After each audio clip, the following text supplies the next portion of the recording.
Poder compartir la palabra del Señor.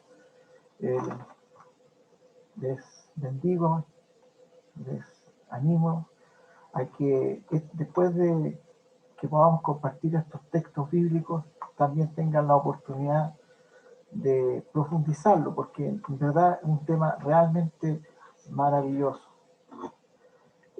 Bueno, nosotros en esta oportunidad vamos a compartir acerca de un texto de Isaías 35, que es un texto maravilloso, sublime, dirigido puntualmente al pueblo de Israel, a los redimidos, pero también lo podemos aplicar a nuestra propia vida. Primeramente quiero pedirle hermano, no sé si comparto más. Bueno.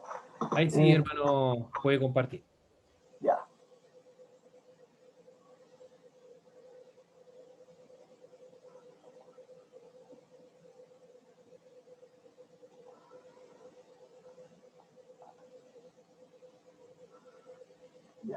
Entonces, el tema de esta noche es la Biblia y el milenio de Cristo. Primeramente voy a pasar a pedir la oración para que el Señor nos guíe. Amén. Señor Todopoderoso, Padre de misericordia, te damos gracias nuevamente esta noche. Te pido, Señor, que tú me guíes en la exposición de tu palabra, para que ésta sea viva en cada uno de nosotros, para que sea tu palabra la que nos hable al corazón, para ser cada vez más fieles a ti.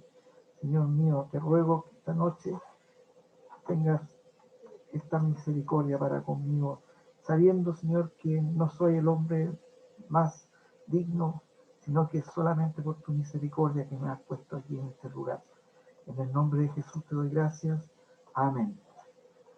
Bueno, como decíamos, hermanos, vamos a tratar el tema de Isaías 135. Mientras ustedes buscan en la Biblia, Isaías 35, yo aprovecho de comentarles que me estuve acordando, seguramente algunos de ustedes ya lo conocen el tema, acerca de los rollos del Mar Muerto, que fueron descubiertos en el año 1947 por unos niños y posteriormente lo llevaron al mercado para venderlo y lo vio, gracias al Señor, un erudito arqueólogo hebreo. Lo compró y luego lo analizó y se pudo identificar que se trataba del libro de Isaías, que lo dató en más o menos, que tenía 100 años de antigüedad antes de Cristo, lo cual corrobora, pero con total certeza, que la palabra de Dios, que la profecía de Dios es absolutamente cierta, ya que aún un escrito de 100 años antes de Cristo, que en realidad fue 7 siglos antes de Cristo, pudo relatar, por ejemplo, el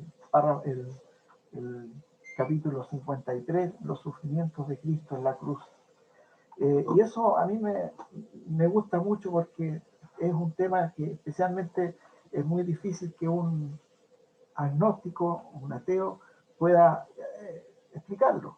No tiene explicación, es algo divino, es algo sobrenatural, es una prueba de la deidad del Señor. Bien, pues, entonces vamos a leer el capítulo 35 de Isaías. Dice: se alegrarán el desierto y la soledad, el yermo se gozará y florecerá como la rosa, florecerá profusamente y también se alegrará y cantará con júbilo. La gloria del Líbano le será dada, la hermosura del Carmelo y de Sarón. Ellos verán la gloria de Jehová, la hermosura del Dios nuestro. Fortaleced las manos cansadas, afirmad las rodillas endebles.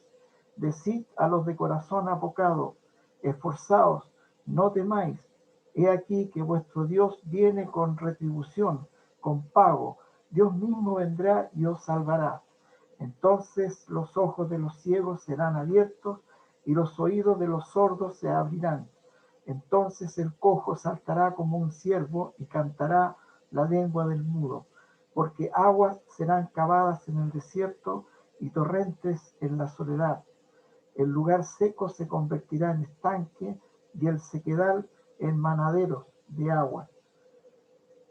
En la morada de chacales, en su guarida, será lugar de cañas y juncos. Y habrá allí calzada y camino, y será llamado camino de santidad.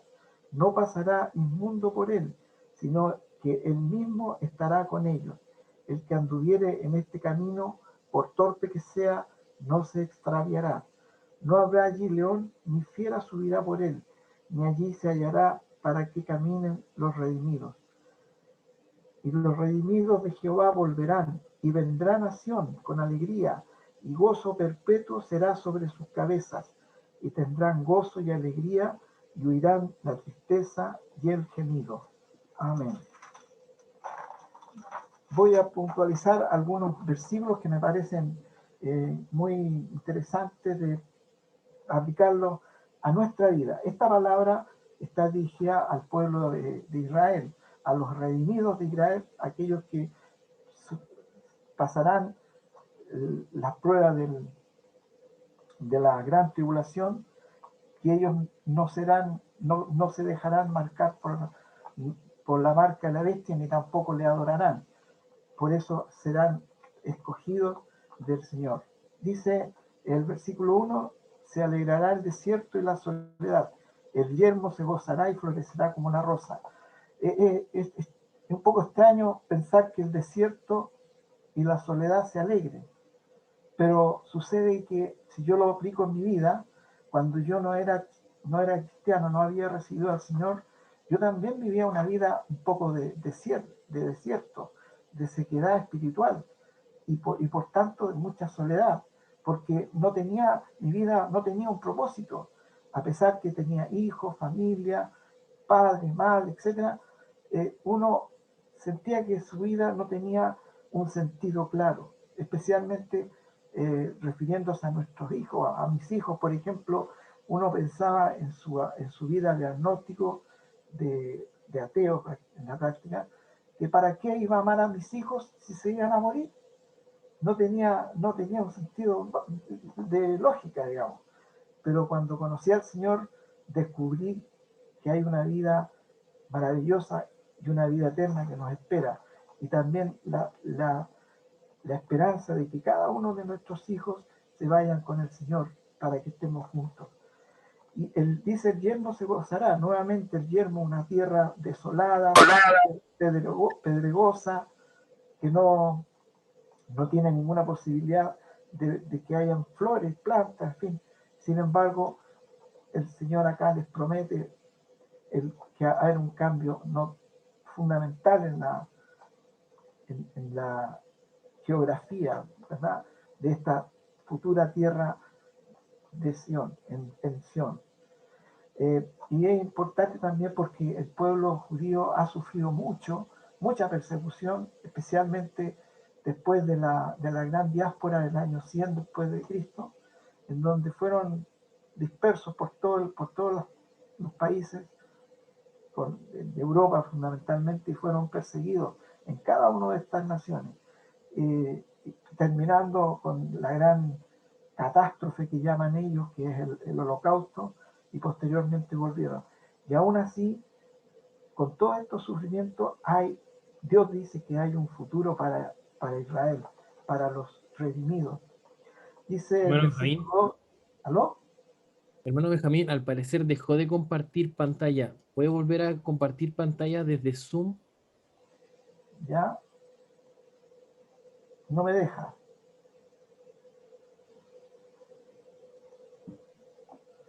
Ahora sí. aceptar.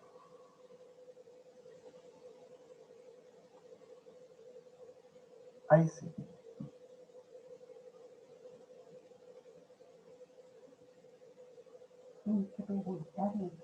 Ahí sí, no sé.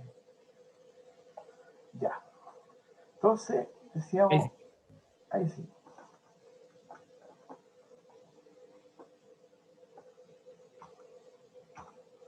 No me avanza, hermano. Ahí.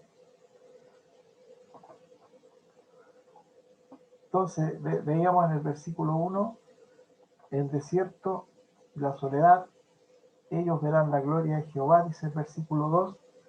¿Quiénes son? Son el remanente, como explicábamos delante, aquel pueblo que no se dejará marcar por la bestia. Y dice que fortalecerá las manos cansadas. Sí, por supuesto que de tanta persecución, de tanta ira del pecado que cabe sobre ellos, serán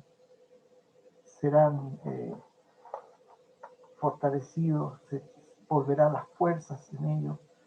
Dice también en versículo 4 que Dios mismo vendrá y los salvará. El gran Dios Todopoderoso vendrá a su pueblo, lo redimirá, pero también a nosotros tenemos la certeza que Dios ya nos ha redimido, Dios ya nos ha dado la salvación, pero esta vez no por obras, sino por la fe en Jesucristo, porque como dice su palabra, no por obras para que nadie se gloríe, sino que es por fe y por la misericordia del Señor. Los ojos de los ciegos, dice, serán abiertos y los oídos de los sordos se abrirán. El cojo saltará y cantará la lengua. Esto me recuerda, esta profecía tiene lo que se llama de doble aplicación. Eh, se manifestó con el Señor Jesucristo cuando hacía sus milagros en la tierra, cuando estuvo con nosotros, y es una profecía también para los tiempos de el propiamente tal, el milenio de Jesucristo, donde el pueblo de Israel será redimido. Y recuerdo cuando estaba preso, estaba en los calabozos Juan el Bautista, que también tuvo un momento de duda, como nosotros también en alguna oportunidad dudamos. Él dudó y mandó a sus discípulos a preguntar si Cristo, si el Señor era verdaderamente el Mesías que había de venir.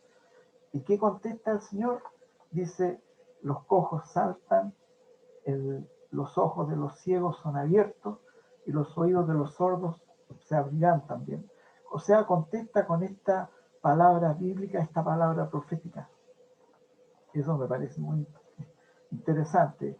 Y dice el versículo 8, habrá camino de santidad. Recordamos las palabras en el Evangelio de Juan, que dice el Señor, que yo soy el camino, Él es la verdad y es la vida.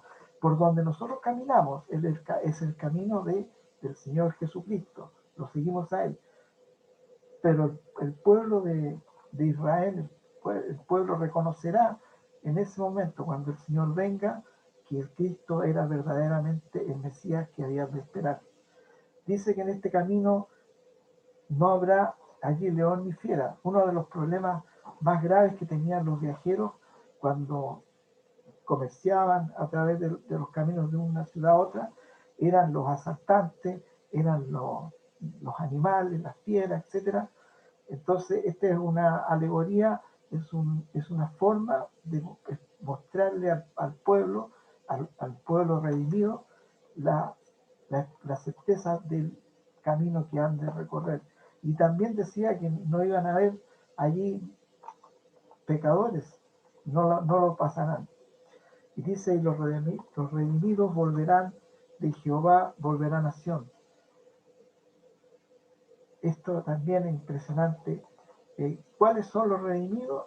Los que salieron, nuevamente lo repetimos, de la gran tribulación y que fueron fieles a Dios hasta el último momento.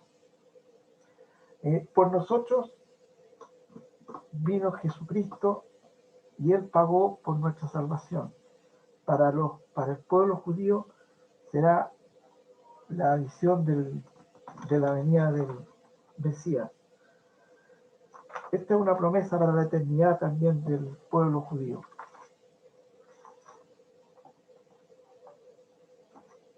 Hermano, no corre.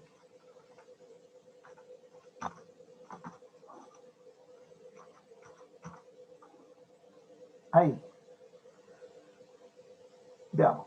Hay diferentes posturas escatológicas, dice el texto, con referente a lo que es el milenio, que es el tema central que nosotros estamos tocando en esta oportunidad. La primera,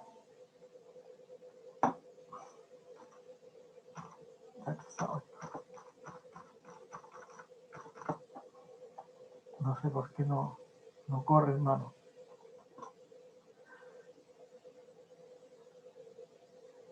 Ahí está. Tenemos el primero, ¿no? El amilenianismo dice que no habrá reino literal de Cristo de 1000 años. Cristo ya está sentado en el trono de David y culminará con su segunda venida. Esta primera postura manifiesta que el pueblo de Israel fue superado por el pueblo cristiano. Es decir, que el pueblo de Israel ya dejó de ser parte del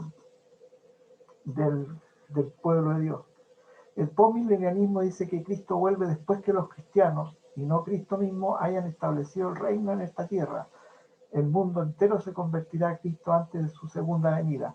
Sabemos que eso tampoco es así, porque bíblicamente está claro, y el Señor lo dijo, que ancho es el camino que lleva a la perdición, y muchos son los que pasarán por ello. Y angosto el camino que llevará a la salvación, y son muy pocos los que pasarán. Ello nos está mostrando que no será un remanente, serán los escogidos del Señor los que establecerán o pasarán al reino. Y el premilenialismo dispensacional dice que la segunda venida de Cristo ocurrirá antes de su reino milenario, que será un reino literal de 1000 años. Es decir, y dispensacional porque establece que hay un sistema de interpretación bíblica que hace la diferencia entre el tiempo del pueblo de Israel y el tiempo del pueblo del pueblo cristiano o de la iglesia del Señor. Y lo podemos verificar en estos pasajes de la Biblia. Romanos 11:25, yo lo voy a leer para que ustedes no tengan que, porque vamos a ir tocando muchos textos bíblicos, de manera que es mejor que los lea yo. Dice Romanos 11:25, porque no quiero que ignoréis que ha acontecido a Israel endurecimiento en parte, hasta que haya entrado la plenitud de los gentiles, y luego todo Israel será salvo. Qué tremendo esta palabra.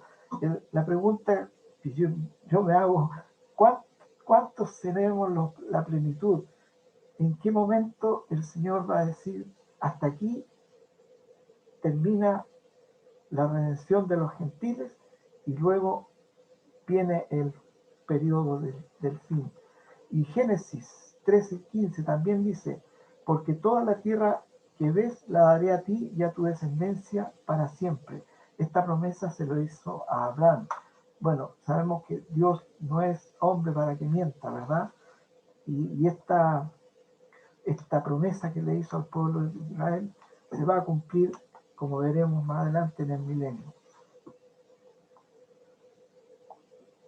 Eventos que preceden al milenio. Estos son algunos textos que yo he tomado a objeto de tener una visión panorámica de qué sucede previamente. Sabemos que es la gran tribulación, y de ello yo he tomado algunos textos bíblicos para fundamentar lo que estamos conversando. Tengo problemas. Ahí. Perdón. Ahí está. Dice, y será predicado este evangelio a todo el mundo. Mateo 24:4. ¿Qué dice? Y será predicado este evangelio del reino en todo el mundo para testimonio de todas las naciones, y entonces vendrá el fin. Entonces ahí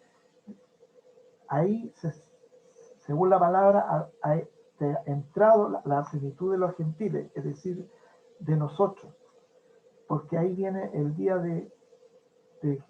de Jehová, como dice la Biblia. Después, la manifestación gloriosa de Cristo. ¿Cómo lo veremos? ¿Cómo lo observarán toda la lengua, toda nación? Primera Tesalonicenses. Porque el Señor mismo, con voz de mando, con voz de arcángel y con trompeta de Dios, descenderá del cielo, y los muertos en Cristo resucitarán primero, luego nosotros los que vivimos. Apocalipsis 1, 13, 14 dice: y en medio de los 7 candeleros de oro vi a uno semejante a hijo de hombre, vestido de una ropa que llegaba hasta los pies y ceñido por el pecho con un cinto de oro. Que se imaginan, hermanos, cómo será la venida del Señor, esta imagen tremenda, gloriosa, gigante, que nos vendrá, se presentará el Mesías que el pueblo de Israel esperaba. Dice que los pies de Cristo tocarán literalmente el monte de Sión antes de establecer su reino milenial. El monte de Sión, como ustedes saben, corresponde al monte de Jerusalén, donde se construyó el templo de Salomón. Por eso que también a los judíos se les llama los hijos de Sión, o los sionistas llaman actualmente. Mateo 25 dice: cuando el Hijo del Hombre venga en su gloria y todos los santos con él, entonces se sentará en su trono de gloria. Apocalipsis 14:1. Después miré y aquí que el Cordero estaba en pie sobre el monte de Sión nuevamente, y con él 144,000 que tenían el nombre de él y el de su Padre escrito en la frente. En relación a estos 144,000 hay mucha discusión, mucha interpretación respecto de quiénes son, pero la palabra nos dice que será un grupo de hombres que no se contaminaron con las mujeres, es decir, son célibes, y que seguirán al Mesías por todo lugar donde él vaya. Es decir, forman un grupo redimido que no se contaminó con el pecado. Bueno, también, como sabemos, hay algunas corrientes pseudo cristianas que se autocalifican que ellos serán los 144,000 escogidos, pero la verdad es que hay que ceñirse a la palabra, y la palabra dice claramente que son los redimidos de Jehová, es decir, del pueblo judío. Dice que todo ojo lo verá y se lamentarán. Apocalipsis 1:7. He aquí que viene con las nubes, y todo ojo lo verá, y los que lo traspasaron, y todos los linajes de la tierra harán lamentación por él. Sí, se arrepentirán. Bueno, la palabra dice que habrá endurecimiento, y el endurecimiento que hará que ellos, los que lo traspasaron, tendrán incluso la oportunidad, pero su corazón va a estar endurecido, de manera que van a seguir a la bestia y van a adorarlo. Después dice que también que vendrá como Rey de Reyes y Señor de Señores, y pelearán contra el Cordero y él los vencerá. Dice Apocalipsis 17:14, pelearán contra el Cordero y él los vencerá, porque él es Rey de Reyes, Señor de Señores, y los que están con él son llamados elegidos y fieles. Estos fieles que no adorarán a la bestia, no se dejarán marcar por la marca de la bestia, valga la redundancia. Estamos hablando, ¿cierto?, del pueblo judío, el pueblo que va a ser partícipe y va a ser testigo de todas las tremendas ocasiones, tremendos hechos, acontecimientos que ocurrirán durante la época, el tiempo del Apocalipsis. Después dice que la bestia y el falso profeta serán lanzados al lago de fuego. Esto es importante porque con ello se inicia el periodo del milenio. Apocalipsis 19:16 dice, y en su vestidura y en su lomo tiene escrito este nombre, Rey de Reyes y Señor de Señores.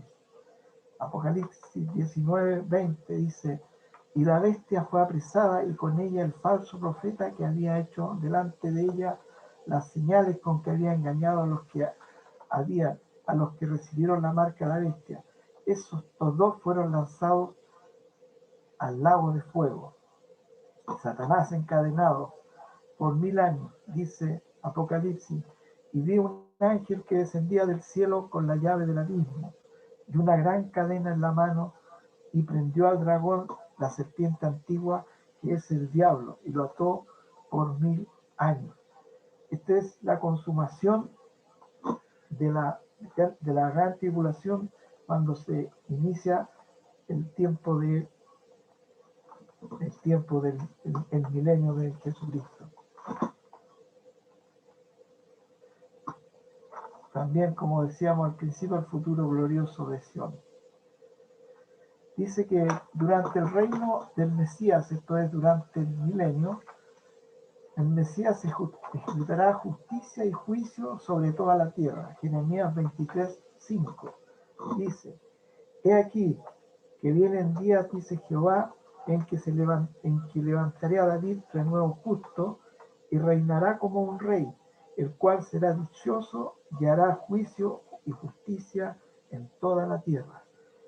Qué hermoso esa palabra. Dice que le fue dado gloria, dominio y reino. Daniel 7:14. Le fue dado dominio, gloria y reino para que todos los pueblos, naciones y lenguas le sirvieran. Su dominio es dominio eterno que nunca pasará y su reino uno que no será destruido. Así será en el milenio, será el Señor el que estará a la cabeza de todos los reyes, de todas las naciones, de todas las lenguas. Los profetas, dice, predijeron cambios dramáticos en la tierra durante el reino. Ezequiel 47:12 dice, y junto al río, en la ribera, a uno y otro lado, crecerá toda clase de árboles frutales. Sus hojas nunca caerán, ni faltará su fruto. Su fruto será para comer y su hoja para medicina. Qué interesante. Esto es como volver a lo que fue el jardín original de Dios. ¿Por qué? Porque vamos a tener una naturaleza tan benigna para el hombre que va a ser maravilloso, que no va a haber enfermedad, no va a haber tristeza, no va a haber hambre, vamos a tener el suficiente fruto. Y dice además en Isaías otro fenómeno extraordinario, y junto al río, en la ribera, a uno y otro lado, crecerá toda clase de árboles frutales. Eso lo leímos, Isaías 11:16. Esto también es muy, muy conocido, este texto. Morará el lobo con el cordero, y el leopardo con el cabrito se acostará. El becerro y el león y la bestia doméstica andarán juntos, y un niño los pastoreará. Es decir, aquí hay una transformación de la naturaleza actual de los animales. Así como vemos que hay grandes animales en la prehistoria, ¿verdad? Como los dinosaurios, que siendo gigantes, vivían exclusivamente eran vegetarianos. Lo mismo ocurre hoy día con otros animales también que son muy grandes, son muy poderosos, pero que sin embargo son vegetarianos. El caso de los elefantes, las mismas jirafas, en fin, muchos animales. Entonces, en el milenio, esta naturaleza, la naturaleza animal y vegetal, sufrirán cambios tales que será como vivir nuevamente en el reino, en el jardín del Edén. Apocalipsis 20 dice, indica la existencia de un reino terrenal antes de la conclusión del mundo, porque esto dura, acordémonos, 1000 años. Dice, bienaventurado y santo el que tiene parte en la primera resurrección. La segunda muerte no tiene potestad sobre esto, sino que serán sacerdotes de Dios y de Cristo, y reinarán con él 1000 años. A ver, aquí tenemos un gráfico que más o menos resume lo que hemos conversado, y decíamos que dispensacional porque es el orden que Dios ha establecido para el tiempo hasta la eternidad. El primer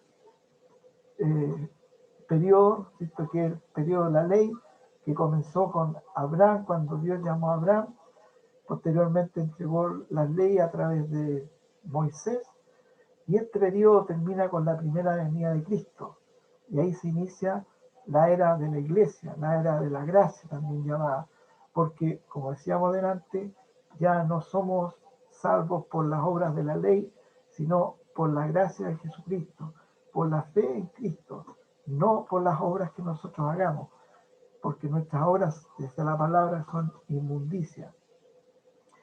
Y esta era de la gracia de la iglesia termina con el rapto. 1 Corintios 15:51, de la primera Tesalonicenses que ya leímos. Entonces la iglesia será levantada en las nubes, como dice la palabra, y se inicia el periodo más terrible y tremendo que pueda ocurrir durante toda la historia de la humanidad, que es la gran tribulación, la cual, según la palabra, durará 7 años. A los 3 años y medio el anticristo se levantará y se instalará en el templo de Dios, el templo de Salomón, y exigirá que todo el mundo lo adore, y serán marcados con lo que llaman la marca de la bestia, y quienes no aceptan la marca serán perseguidos, sufrirán gran muerte, pero se irán, como decíamos antes, serán redimidos del Señor. Y luego regresa Cristo con su ejército de ángeles para derrotar definitivamente a la bestia, al falso, a la bestia, decíamos, a su huestes de maldad. Según dice la palabra, vendrán ejércitos. En un texto dice 200 millones de un ejército que viene del este, y todos a guerrear contra el ejército del Señor. Y luego, como leíamos delante, encadenado y arrojado al abismo por 1000 años estará Satanás, hasta que al final será, llegando los tiempos finales, nuevamente será soltado para que engañe a muchos. Y luego viene el juicio final, el juicio del gran trono blanco, para finalmente entrar a la eternidad, donde estaremos con el Señor para siempre. ¿Cómo estamos ahora? Sí.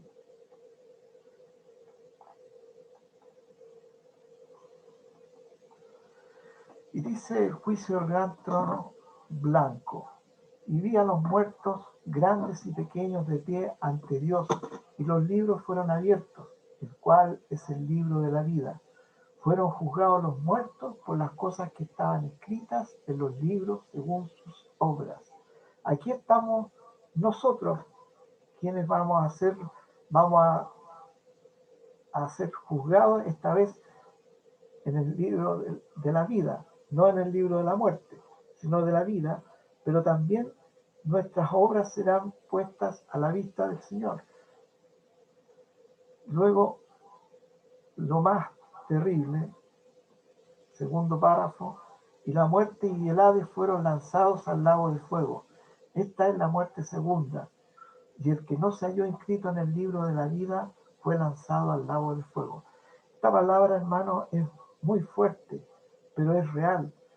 Por eso que el Señor nos insta, nos, man, hace un mandato en que nosotros tenemos la obligación de llevar la predicación, la palabra del Evangelio de Cristo a toda criatura. Nosotros tenemos la tarea de sembrar su palabra para que sea el Espíritu Santo el que convenza de pecado a aquel que le busque. Porque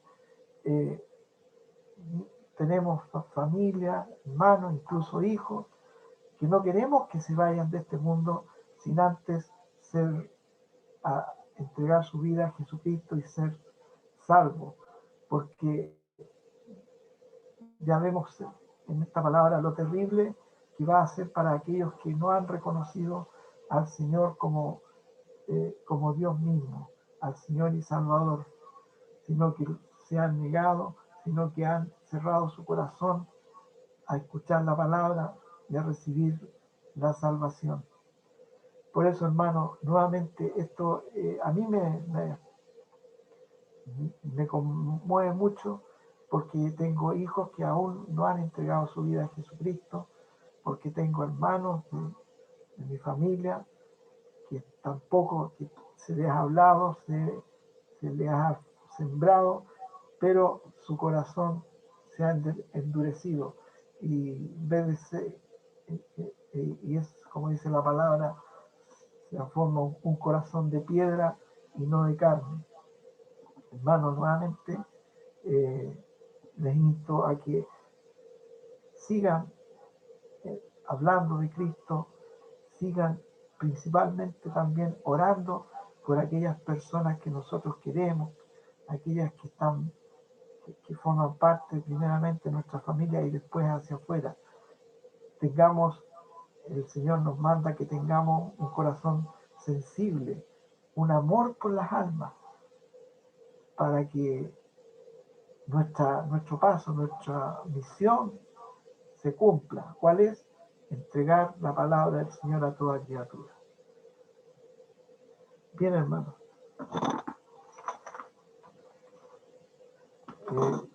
Vamos a terminar con una oración de agradecimiento al Señor.